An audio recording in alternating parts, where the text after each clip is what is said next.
Welcome back to GBGuns. We are out today with the Stoeger STR 9C. And yes, folks, this is the same one that came apart on me on the tabletop. I was immediately contacted by Stoeger proper in Turkey. However, Stoeger USA, now almost 2 months later, has yet to respond to my email. So I guess Stoeger USA thinks it's okay to shoot. And I guess I'm the one that gets to try. These are absolute cold shots, first impressions, and Tia's gonna be aiming at our C-zone target, which is about 20 yards away from us.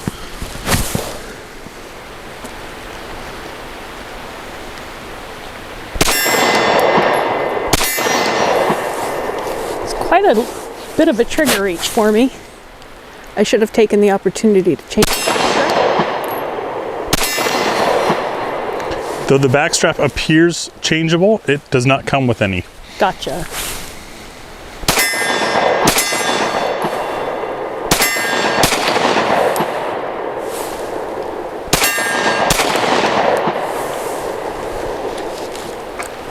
It's biting my hand a bit, but I think it's going to be a fun review. Let's see what Graham thinks. All right, first 10 shots through the STR 9C for myself, and we are using that American Sniper 124 grain, which, being American Sniper, it's Turkish ammo, which should work in this Turkish gun. Let's see, should also be a little hot. Ooh, grip angle is different. Definitely got to point forward.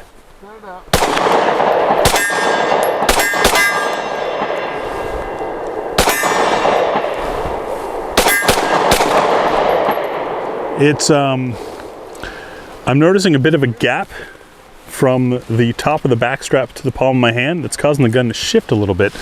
I have to learn to really push forward on that wrist to hold it in place. There we go. Did not get slide lock, however, my thumb lines up perfectly with the slide release, so I'm gonna fault myself and not the gun for that. Coming up, we'll do full mag +1, which is a little tricky because it only comes with one mag.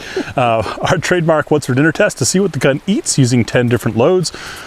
We have our spinner test to test sights and trigger control. Then we'll give you some practical accuracy before giving you our concluding thoughts. Full magazine +1.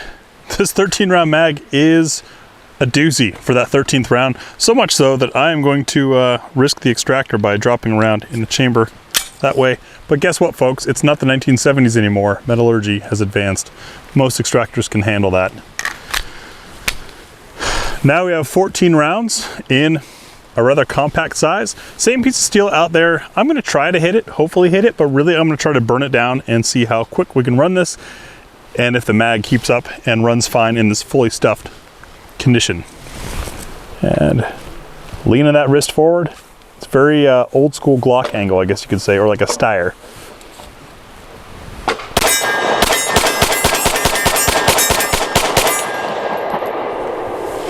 No issue cycling except for my thumb once again on that slide lock. When we get to what's for dinner, I will definitely take note and keep my thumb clear of the slide lock. It's that time again. Thanks to True Shot Gun Club, Ammo Squared, and our patrons, we've got our trademark what's for dinner test. As I scroll by these, you'll see that each load, starting at 65 grain, has different weight, different overall loaded length, different ogive. We've got hollow points, we have steel case, aluminum case, brass case, nickel plated brass. We're looking to see, what does the gun eat? We're testing 3 rounds here because we want to see, does it feed from slide lock? Is there enough energy to cycle and pick up another round? And does it lock open on empty? Anything past that is just testing the magazine. We're just looking to see which of these loads is going to run the gun and how it performs on paper. Our first course for what's for dinner is the Inceptor 65 grain ARX. This is next generation defense. I stepped too far away from the table. Yes, you did. I was wondering what was going to happen. So hold on.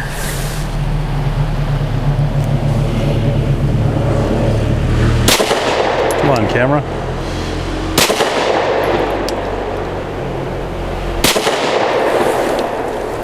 Sorry about that focus, folks.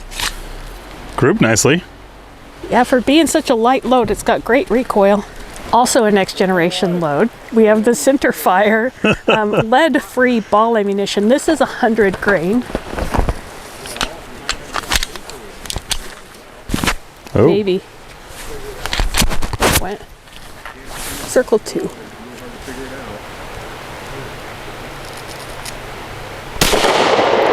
Those are nice. That one got ready for me. They shot low. Yeah, they did. And for circle number 3, we have the Koenig. These are 110 grain jacketed hollow point.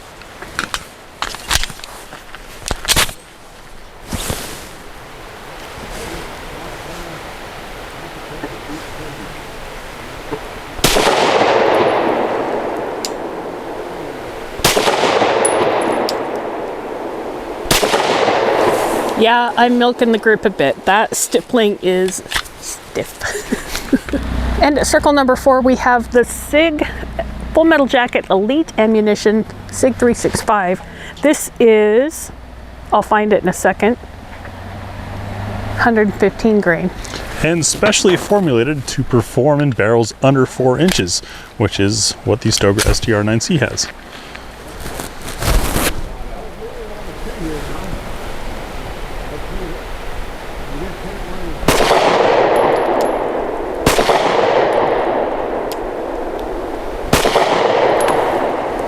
Also low.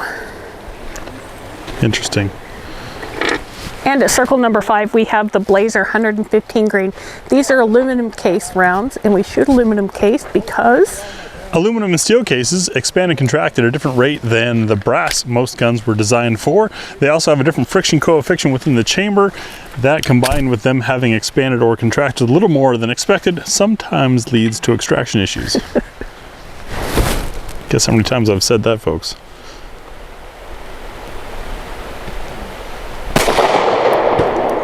I wasn't ready.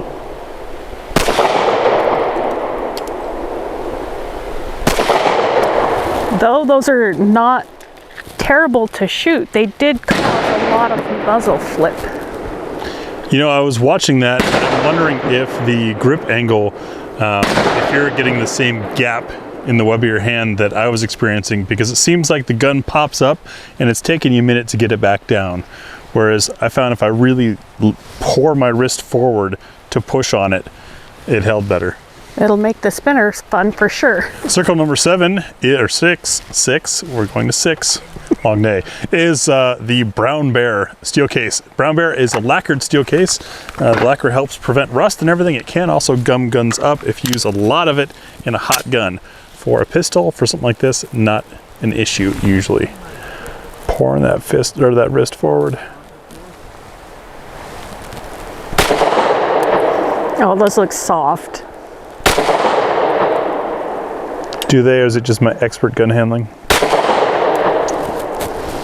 Either way, I said what I said, and you're welcome.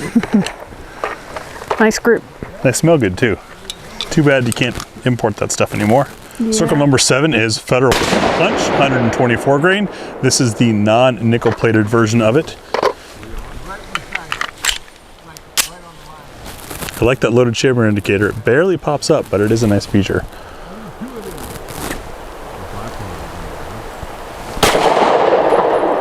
And it is punchy, reminding me of the aggressive texture on the backstrap. Those were the words I was looking for and couldn't find. I think my thumb got in the way of slide lock again. Circle number 8 is Hornady's Critical Duty 135 grain with the flex lock and nickel plated case. Keep the thumb off. You know what? Even if my thumb is off of it, my support hand is right there on it.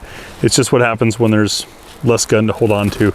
So, sorry about the missed slide lock.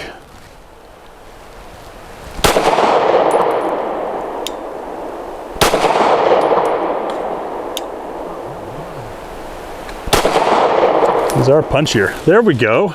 Got the slide lock open.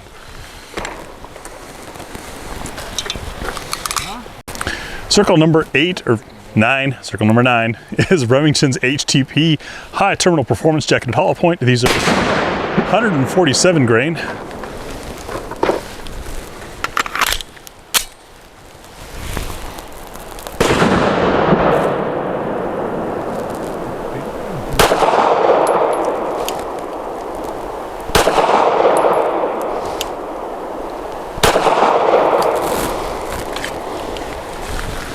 No issues. Off camera, I learned how to count, and for circle number 10, we're using Ammo Inc.'s Stealth 165 grain TMC. This stuff is great suppressed. It's obviously subsonic, but we use it just because it's silly heavy.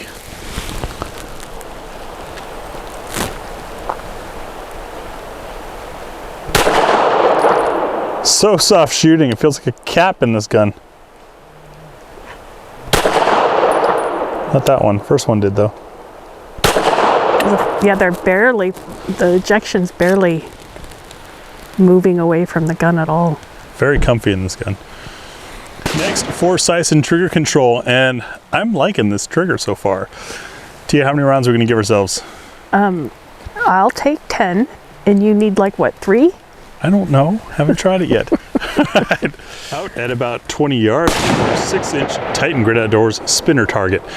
As Tia hits this, it's going to start to swing, and that makes it harder to hit, which makes timing and aiming your shot all the more critical and difficult, which is why we use this target to test sights and trigger control.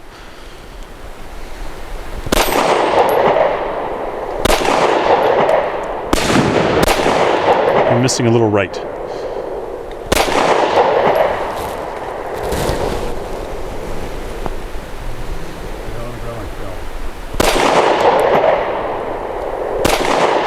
Still throwing it right.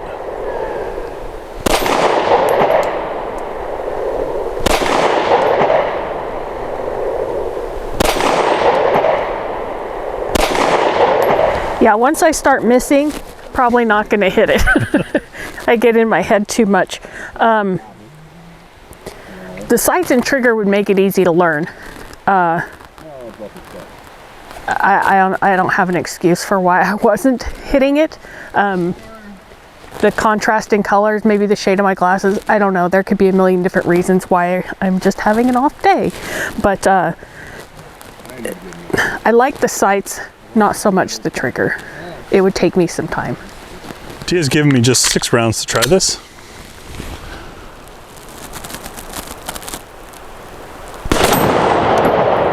Sounded like 308, didn't it? It wasn't us.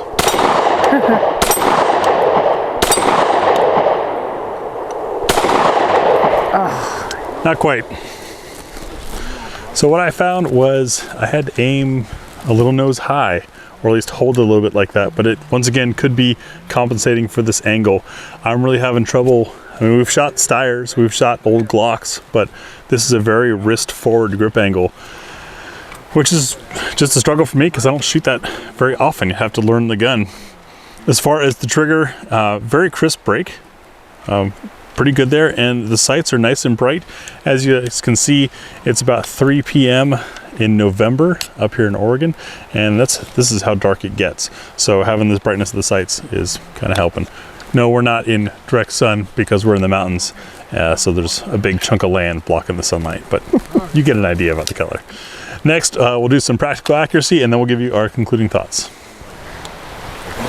5 rounds from about 7 yards for accuracy, and I'll be aiming at the left circle square. And our target, folks, is a 1-inch square from 7 yards. Usually ends up being about the same size as a front sight post.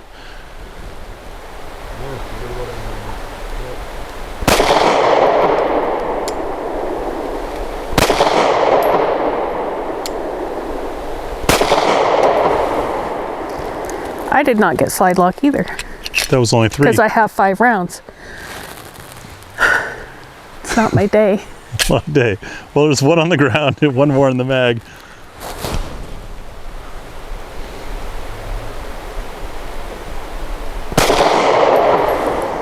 And I'm all over the place. I have 5 shots from 7 yards, and if we failed to mention it, we are still using that American Sniper 124 grain because it says sniper on it, even though it's not really American ammo. Hopefully the sniper part's true. We'll find out.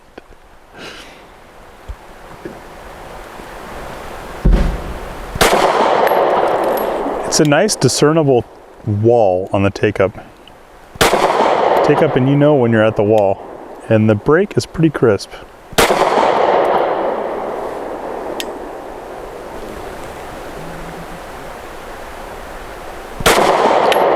I feel like I threw that one. And yay, slide lock, I finally learned how to hold this gun. So, Stoeger STR 9C. I really like this gun. I've liked it since Graham brought it home. It's one of the few that I did take an opportunity to handle a little bit when he first got it, before it got broken. For the first time I field stripped it. And I was hesitant, honestly, to shoot this, given that that wasn't there, just because, not being a gunsmith, it looks broken. But it's good. And the trigger is nice because of the recoil and because of the grip angle that you have to have. It was causing me to milk the grip quite a bit, which I had not been doing as frequently as I did a couple of years ago. So for me, that would be a learning curve for this gun. If I were to choose this to handle full time, I would definitely make this grip texture, especially right in this area, less aggressive. It's very aggressive right there, and that's a soft spot in your hand. I would not want to run a course without mitigating that first with this gun. And the fact that we only have one magazine for it, that's not very fun either. But otherwise, I'm very impressed with it. If I were to change anything, it would be the front sight post. That big white dot on the front is very distracting, and it's very hard to find your sight space, if you will. With that being so bright, it totally covers everything. But yeah, I'm impressed. You guys have long requested that we cover this gun or something from this family of guns, and you always see it at the clearance places where manufacturers are dumping off guns that aren't selling, and it's always at a super low price. We know that the customer service, at least in the US, is non-existent. However, it seems like a pretty well-made gun. The polymer does not feel cheap at all. The coating on the slide is nice. Pretty rich on features. I like that there's an actual tactile loaded chamber indicator. Trigger's really good for an affordable gun. I agree with Tia that the texturing on the back here is a little excessive. They could almost take some of that texturing and put it on the slide. That'd be great. Whew. Just make it a little deeper there. But yeah, but these have a nice, I mean, it's overall a pretty well done gun. I think we can all agree that my backplate snapping off on reassembly was partially me wrestling the gun and partially faulty product. I think there was something was just slightly wrong with the molding of that piece of polymer, because I've done hundreds and hundreds of gun reviews and never had something like that happen before. So 1 in a million. It'd be great if someday Stoeger US paid attention to that email and honored my warranty claim. But in the meantime, this is not a bad gun at all. The magazines, I haven't checked for availability or cost. If you guys know where to find them or what they run, please comment down below so others can see it, because this really is a pretty good affordable gun. So thanks to our patrons for making this purchase possible for us, and thank you all for watching.